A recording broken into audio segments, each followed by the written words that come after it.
Hello and welcome again to School Z. I am Toshin and on the behalf of School Z team, I will be your mathematics teacher. So सबके सब class 9 के students जो हैं prepare हो जाओ, अपने आप को प्रिपेयर कर लो। क्या करने वाले हैं हम लोग आज? तो आज हम लोग करने वाले हैं जो हम पिछली वीडियो में छोड़ गए थे। पिछली वीडियो में क्या छोड़ गए थे? अरे भूल गए? चलो वापस से रिवाइज करते फटाफट से फटाफट। नंबर सिस्टम कर रहे थे हम लोग। चैप्टर 1 नंबर सिस्टम में क्या बताया था मैंने आपको बताया था कि नेचुरल नंबर्स क्या होते हैं, होल नंबर्स क्या होते हैं और रैशनल्स, इंटीजर्स, इन सब के बारे में हम बात कर रहे थे। और लास्ट में मैंने आपको एक थिंकिंग सेशन दिया था कि आपको एक चीज के बारे में सोचना था। क्या था वो? ये कि हमारे पास क्या इतने नंबर्स ही होते हैं, क्या हमारे पास कुछ और नंबर्स भी हैं?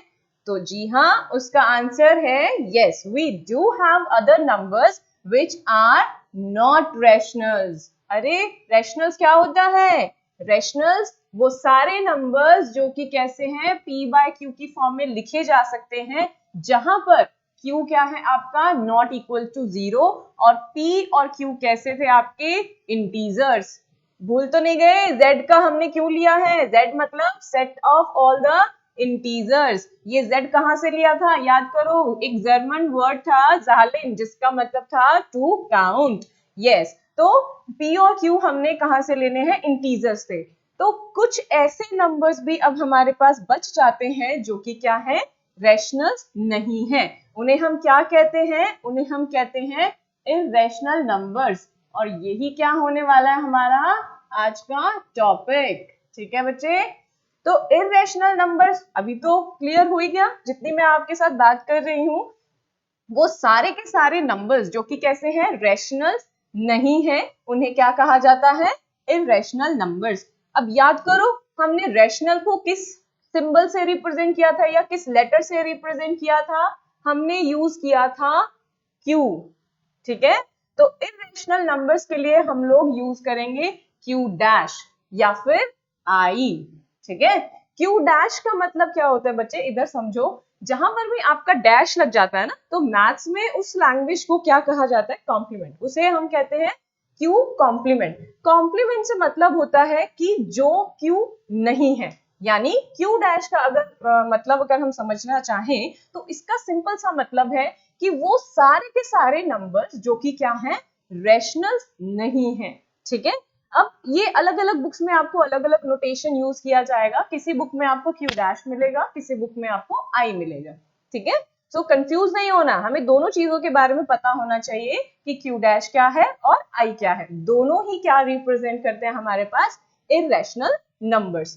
अब इररेशनल नंबर्स दिखते कैसे हैं, क्या होते हैं? ये तो हमें पता लग गया क्या होते हैं, जो कि रैशनल नहीं होते, यानी p बाय q की फॉर्म में नहीं लिखे जा सकते। अब ये कैसे लिखे जाएंगे? तो देखिए, आप सभी को पता है कि रूट, स्क्वायर रूट सबको पता है। स्क्वायर रूट का मतलब क्या होता है कि हम क्या करते हैं, स्क्वायर रूट के अंदर कोई भी अगर टर्म है तो वो किस तरह से बाहर आती है या किस तरह से स्क्वायर रूट से फ्री होती है, हम इसको ऐसा नंबर ढूंढते हैं कि ये कौन से नंबर का स्क्वायर है। फॉर एग्जाम्पल 4 को हम कुछ इस तरीके से लिख सकते हैं। क्लियर है? तो यहां पर ये स्क्वायर है और ये स्क्वायर रूट, सो आंसर में आया हमारे पास 2। ठीक है, लेकिन अगर मैंने 2 के ऊपर ही रूट लगा दिया तो मेरे पास कोई भी ऐसा नंबर नहीं है जिसका स्क्वायर करने पर मुझे 2 मिलता है। ठीक है, तो ऐसे ही नंबर्स को क्या कहा जाता है? इररेशनल नंबर्स, या सिंपल भाषा में कहा जाए कि square root of all the prime numbers ही क्या कहे जाते हैं? इररेशनल नंबर्स, क्योंकि वो ऐसे नंबर्स हैं जिन्हें हम p बाय q की फॉर्म में नहीं लिख सकते, जहां पर p और q क्या होने चाहिए? इंटीजर्स। क्योंकि आप देख सकते हैं √2 इज नॉट अ इंटीजर, है ना? √2 इंटीजर नहीं है। सिमिलरली √3 या √7 एंड सो ऑन, ऐसे बहुत सारे आपके पास क्या है? प्राइम नंबर्स है, और उन सब प्राइम नंबर्स का स्क्वायर रूट किया जाए तो आपको क्या मिलेगा? Irrational numbers. साथ ही साथ एक नंबर और है जिसे हम बहुत डेली लाइफ में यूज करते हैं, वो क्या है? पाई। ठीक है, पाई कहाँ कहाँ यूज करते हैं हम लोग? जहां पर भी सर्कल की बात की जाती है, राइट? जहां पर भी सर्कल की बात की जाती है करते हैं, बिना पाई के सर्कल से रिलेटेड कोई भी न्यूमेरिकल हम लोग सॉल्व नहीं कर पाते, चाहे वो सरफेस एरिया हो, चाहे वो सर्कमफ्रेंस की बात हो, या फिर अगर स्क्वायर का स्फेयर का हमने क्या है वॉल्यूम निकालना हो, राइट। ठीक है, तो अब पाई क्यों डिस्कस कर रहे हैं हम? पाई इसलिए डिस्कस कर रहे हैं क्योंकि पाई भी क्या है, एक इरेशनल नंबर है, राइट। अब आप में से कुछ लोग बोलेंगे कि मैम पाई इरेशनल कैसे? पाई तो हम 22/7 पढ़ते हैं और वो तो p/q फॉर्म है ना, तो वो इरेशनल कैसे हो गया? तो इस चीज को समझे आप कि पाई बेसिकली होता है circumference divided by the diameter of a circle, और ये जो रेशो है वो कभी भी एग्जैक्ट वैल्यू नहीं आता है। मतलब क्या? एग्जैक्ट वैल्यू नहीं आता है जिसे हम क्या कह सके, एक रैशनल नंबर कह सके। हम ऑलवेज यूज करते हैं 22/7 या फिर 3.14, राइट। ये जो वैल्यूज हैं ये क्या है, अप्रोक्सीमेट वैल्यूज हैं। ये क्या है, अप्रोक्सीमेट वैल्यूज हैं जिसे हम अपनी कैलकुलेशंस को इजी करने के लिए यूज करते हैं। ठीक है, अगर आप सोचें आपके ये जो 3.14 है इनकी अभी तक एग्जैक्ट वैल्यू नहीं निकली है। वी आर वर्किंग, यानी हमारे साइंटिस्ट और मैथमेटिशियंस आर स्टिल वर्किंग कि हमारे क्या है पाई की एग्जैक्ट वैल्यू आ सके, राइट। समझ में आया आपको ये चीज कि इरेशनल नंबर्स क्या होते हैं? वो सारे के सारे नंबर्स जो कि कैसे दिखते हैं आपके, रैशनल नहीं दिखते, यानी square root of all the prime numbers and pi. और इसके बारे में और भी हम बात करेंगे कि इरेशनल नंबर्स को पहचाना कैसे जा सकता है। ठीक है, तो उसके पहले देखते हैं कि इरेशनल नंबर्स के साथ अगर हम रैशनल्स को जोड़ दें तो क्या बनता है। अब हम क्या करने जा रहे हैं, इरेशनल नंबर्स को बाकी के नंबर्स के साथ जोड़ने जा रहे हैं। अभी तक हमने जितने भी नंबर्स पढ़े थे वो सब आपस में कैसे ना कैसे कनेक्टेड थे कि नहीं थे? चलो अगर भूल गए हो तो दोबारा से पढ़ लेते हैं। देखो, सबसे पहले हमने पढ़ा था नेचुरल नंबर्स। ठीक है, नेचुरल नंबर्स कैसे थे, जो कि नंबर्स कैसे स्टार्ट हो रहे थे, 1 2 3 एंड सो ऑन, ऐसे नंबर स्टार्ट हो रहे थे। जब हमने इसके अंदर क्या डाल दिया, जीरो को डाल दिया, तो ये क्या बन गया, होल नंबर्स, राइट। ये क्या बन गया, होल नंबर्स। लेकिन इसके अंदर जब हमने क्या डाल दिया, नेगेटिव इंटीजर्स को डाल दिया, तो ये बन गया set of integers. Negative numbers को जब हमने जोड़ा तो ये क्या बन गया, सेट ऑफ इंटीजर्स, राइट।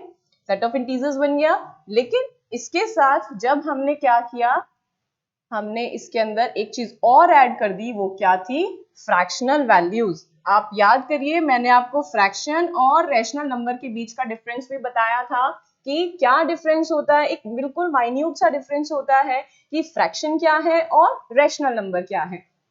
देखिए, जब आपके पास यहाँ पर फ्रैक्शनल वैल्यूज भी ऐड कर दी जाती हैं, किसमें, इंटीजर्स में, तो वो जो सेट ऑफ द नंबर्स हैं वो कैसे बन जाएंगे आपके पास, रैशनल, जिसे हम किससे रिप्रेजेंट करते हैं, क्यू से, राइट। अब इस सेट ऑफ नंबर्स यानी इनके अंदर अगर हम रैशनल के साथ इररेशनल्स को भी जोड़ दें तो वो क्या बन जाएगा आपके पास। फॉर एग्जाम्पल मैंने कुछ इस तरीके से जोड़ा है इसे, ये हमारे पास क्या है, क्यू डैश या फिर आई। ठीक है, यहाँ पर कैसे नंबर्स हैं, पाई, √2, √3 एंड सो ऑन। ठीक है, अब आप देख सकते हो क्लियरली इस पिक्चर में मैंने क्या किया, मैंने एक अलग से सर्कल ड्रॉ किया। वो क्यों किया, क्योंकि रैशनल और इररेशनल्स में कुछ भी कॉमन नहीं है, आपस में वो कुछ भी कॉमन नहीं है, इसीलिए वो एक अलग सा मैंने आपको ड्रॉ करके दिखाया है, राइट। और टुगेदरली अगर इन सब के सब नंबर्स को एक बॉक्स में बंद कर दिया जाए तो उस बॉक्स को हम क्या कहेंगे, रियल नंबर्स, जिसे हम किससे रिप्रेजेंट करते हैं, कैपिटल आर, राइट। तो अब हमें बिल्कुल क्लियर हो गया है कि रियल नंबर्स क्या होते हैं। Real numbers are either rational और इररेशनल। ठीक है, ये क्लियर हुआ आपको, समझ में आया। अब इसी के साथ हम लोग एक क्वेश्चन और सॉल्व कर सकते हैं। यहाँ पर इस डायग्राम से बहुत ही इजीली हमें हमारे न्यूमेरिकल प्रॉब्लम भी सॉल्व हो सकती हैं, जो कि क्या है, स्टेटमेंट की फॉर्म में आती है। स्टेटमेंट के फॉर्म में कैसे, कई बार हमसे ऐसे पूछ लिया जाता है, all the integers are rationals, all the rationals are whole numbers, कुछ इस तरीके से ट्विस्ट करके हमें क्या है क्वेश्चंस पूछ लिए जाते हैं। तो अगर आपको ये डायग्राम क्लियर है और होगा, अभी हो भी गया आपको, है ना, तो आप देखो मैंने क्वेश्चन लिखा all the integers are whole numbers, right? और दूसरा क्वेश्चन लिखा मैंने all the rationals are natural numbers, या मैं कहूं all the rational numbers are natural numbers, right? तो इसके लिए हम इस डायग्राम की हेल्प कैसे ले सकते हैं? हम लोग क्या करते हैं, जो चीज हमें दी गई है, राइट, पहले क्या दिया है, इंटीजर से मुझे क्या जाना है, होल नंबर, है ना, जाना है। देखते हैं इंटीजर कहाँ है, इंटीजर से होल नंबर, क्या मेरा एरो इनवर्ड बन रहा है? बन रहा है ना, कि इंटीजर से होल नंबर के लिए जाने के लिए मुझे क्या है, इनवर्ड जाना पड़ेगा। तो एरो इनवर्ड्स बन रहा है, उनका आंसर आएगा आपका फॉल्स। क्या आएगा? फॉल्स। कैसे? देखिए, इंटीजर्स के अंदर आपके पास कुछ एक्स्ट्रा वैल्यूज हैं जो कि क्या है, होल नंबर्स में नहीं है, यानी कि यहाँ पर इंटीजर्स के अंदर कुछ ऐसी वैल्यूज हैं जो कि क्या है, होल नंबर नहीं है। देखिए, आपको ये समझ में आया कि जैसे हमारा क्या है, एरो इनवर्ड्स जा रहा है, तो उन सभी स्टेटमेंट्स का आंसर आपका क्या रहेगा, फॉल्स रहेगा, क्योंकि हमारे पास सारे के सारे इंटीजर्स को हम होल नंबर नहीं कह सकते। लेकिन अगर रिवर्स में आ जाए तो all the whole numbers are integers, तो सारे के सारे होल नंबर्स तो इंटीजर्स है ना। देखो, होल नंबर का सर्कल किसके अंदर है, होल नंबर का अगर बैग ले लिया जाए, उसे हम एक बैगेज की तरह पकड़े, तो वो बैग तो किसी बड़े बैग के अंदर है ना, जिसका नाम इंटीजर है। तो अगर ये रिवर्स हो जाता तो उसका आंसर क्या होता, ट्रू। देखते हैं नेक्स्ट वाला क्या है, all the rational numbers are natural numbers. Again draw करते हैं हम, rational numbers are natural. Again मेरा एरो कहाँ जा रहा है, इनवर्ड्स, कि मुझे रैशनल से किसमें जाना है, नेचुरल्स में जाना है। कि देखो, नेचुरल हमारे पास क्या होता है, सिंपल सी बात है, 1 2 3, 1 से स्टार्ट होने वाले सारे नंबर्स को नेचुरल कहा जाता है, राइट। तो यहाँ पर देखिए, यहाँ पर तो बहुत सारी ऐसी वैल्यूज हैं जो कि क्या है, 1 से पहले भी है, यानी 0 भी है, नेगेटिव वैल्यूज भी है। तो कैसे ये ट्रू हो सकता है, ये क्या होगा आंसर इसका, फॉल्स।